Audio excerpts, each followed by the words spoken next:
We've got Austin here with some Pawpaw cordage here. Maybe we'll step into the light. And actually, I have a rope that I can show you later too. It's like giant. Holds over 600 pounds. Let's step this way a little bit. There we go. Now we can see it better. So this, we tested this last night just loosely, and it's like you can't break it. It's really. I've heard that that was one of the uses from native people, was that, you know, it was used for cordage and stuff. So you were explaining about how this is like the inner bark layer, right? And yeah, and the method for. So this is the cambium layer. I got some of it in my pocket here. And the process to make this is called retting, R-E-T-T-I-N-G, and it's where you basically soak the green bark in water, and the bacteria they eat the pectin, and it just makes the bark really nice and fibrous. And then you just take it and you 2-ply reverse wrap it, and that's how you twist it to make cordage.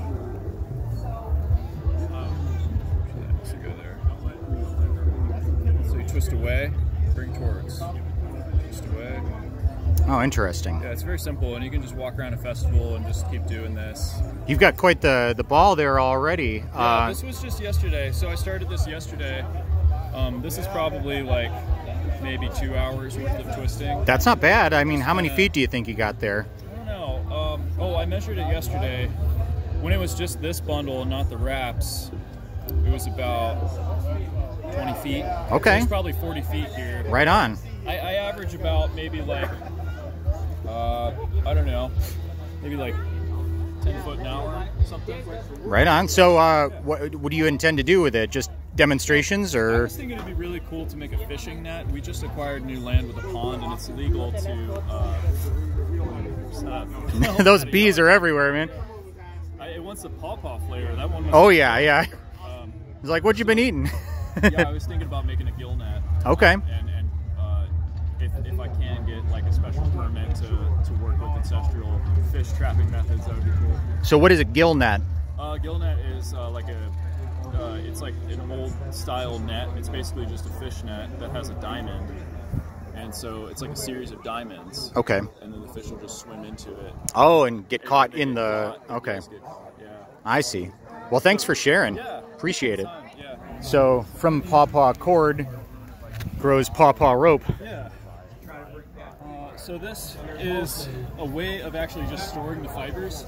This isn't like a really great way of making rope, but it holds over 600 pounds. Wow.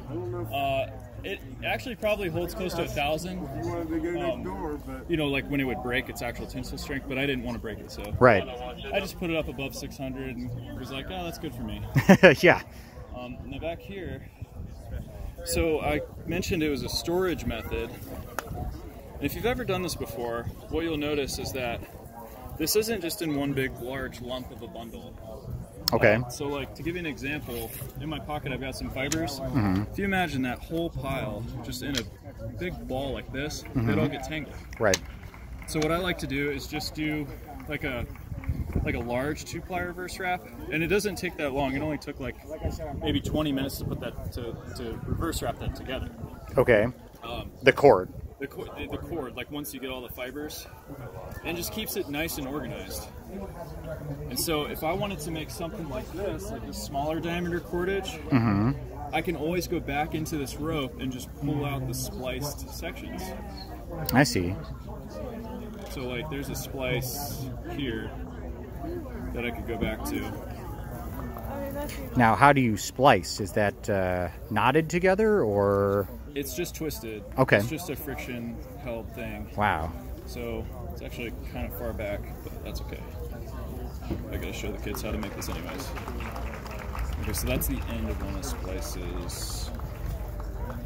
Should have had one here.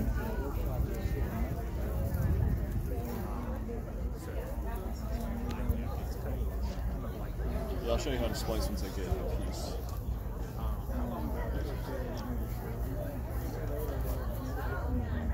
These all must have just been really long, yeah.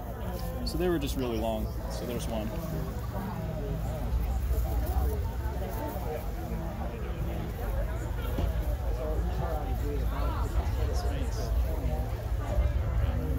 So now I've got this piece, and then I can break it down. And I actually need more for this, so it's perfect. So we got this piece, broke it down. And then so you're asking about splicing. It's really simple. All you do is just take a new piece.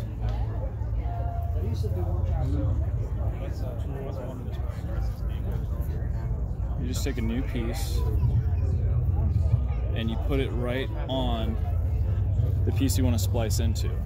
Now, when you look at this, you might think, well, you don't need to splice in because that's already that's long enough. You can just go ahead and like twist it together. But the issue is this side is thicker than this side, and that's gonna just make an uneven string, which would make it weaker. So I like to splice in for thickness instead of length, and the length will come. And you'll end up making a lot stronger of a cord, like a better quality cord. Because if you go to splice in and you only have like, let's say like we were splicing in and it was only like that long, then you only have this much overlap, and chances are it's just going to pull out. I see. So we've got like this much overlap, which is going to be great. And it's the same, so this is the same method to make that. Okay. Same, absolutely the same. Everything's the same. Yeah, you're using multiple fibers on this one at once. Instead of just one, you'll use like 10 or 12 or however many you want. It'd be better if I could. Here, I got a spare hand. Yeah, okay, so we'll hold it right here. There. Okay, so we have these are what I would call it. These are leftovers from yesterday. Okay. So this is how we just twist it away good, but to me, I don't wrap like it. that stage. Okay. It's a little bit different of a technique because typically what we would do is just we twist away and bring towards like that.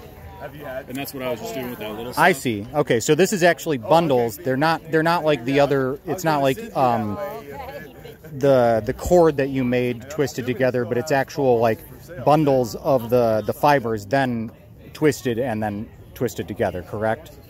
Yes. Okay. Yeah, so this is a bundle, and so to splice in, you just lay one on like that and just twist it away. Bring that towards, and you're gonna act like it's not even there. Just grab the bundle like it's not even there, and eventually it'll just hold in with friction. I mean, it's just you know, it's like it's gonna be spliced in that long, it's not gonna pull out. And like I said before, this held over 600 pounds. Right. So this doesn't have the same abrasion resistance that, say, a rope made from a single tiny strand doubled and tripled and quadrupled over itself would. But this makes a really serviceable rope that I can access the fibers still. And the fibers don't get knotted up. You can probably lift a car engine, you know, with this thing. Like if you had a tripod. It's just, I mean, anything you want to lift 600 pounds with, you could do with this. That's pretty amazing. Yeah. Now the one thing I will say is you don't want to cut your splicing on tags. So like this would be like a tag. Just leave that. It looks a little ugly, but when you put like 600 pounds of tension of it, this is going to stretch and this is going to pull in a little bit. Okay, so that's an end that's bound in there, sort of. Yeah. Okay. That's the one we just. I think the one we just. Gotcha, and then you sort of know where your splice is then too, right? That's a good point, yeah. So you'll be able to see it. I actually went through and cut them to make it pretty, but I found that actually is not what you want to do. Okay. Once I put tension on it. Is that him?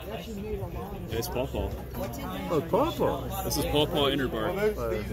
Yeah. These tall pots. I've heard of that. I've never seen it. Okay. Yeah, it's fascinating. I'd never seen it in action or pictures or anything.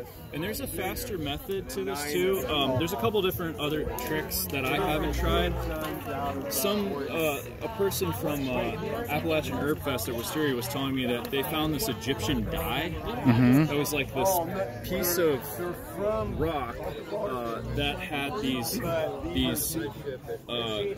it had these two. It was a die that had these two holes in it. Oh, I see. And one hole was threaded this way, and the other hole was threaded this way.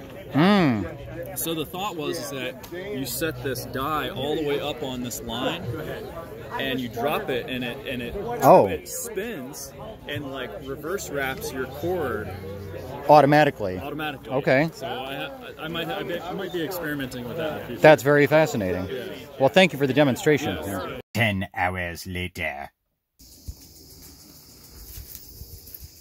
Well,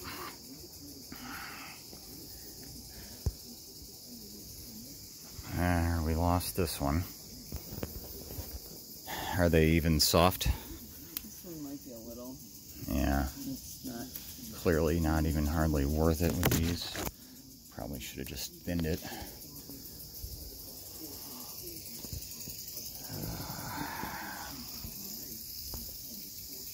Poor guy.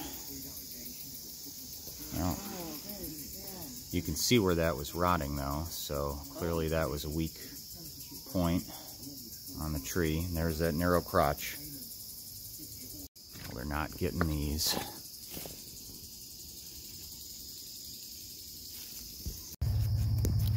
I saw this in a different video. If I can hold it. So this one on the left is ripe. This one is not on the right. So I'm going to try to cut right through the middle there.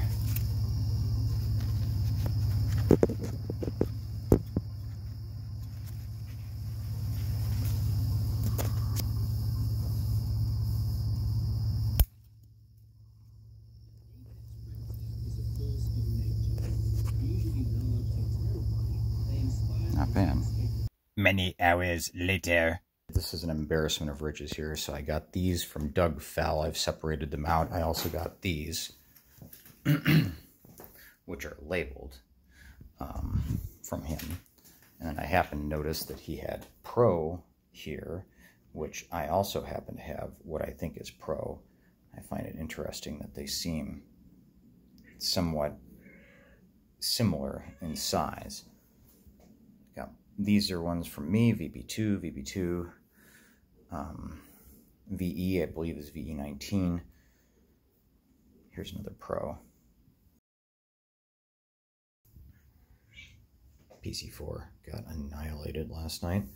The pawpaws that I got from Doug were the ripest, so I'm doing a triage here of pulping the ripest ones. These are all just unmarked fruits. They may or may not be cultivars. Next time I do this, I'm going to figure out a way to do it sitting down. But essentially, I've been taking all the unmarked fruits, which may or may not be cultivars, and running them through this salad spinner basket to separate the pulp and seeds. So I've got food-safe gloves on here that I've washed. I'm picking out the seeds manually and rubbing them against the salad strainer basket to get the seed jacket off. I mean, seed coat off. That sounds less dirty. And the gloves, in turn, work pretty well to run the pulp through the strainer. Much later. Maybe that kind of goes hand in hand with like Where are you, you little bastard?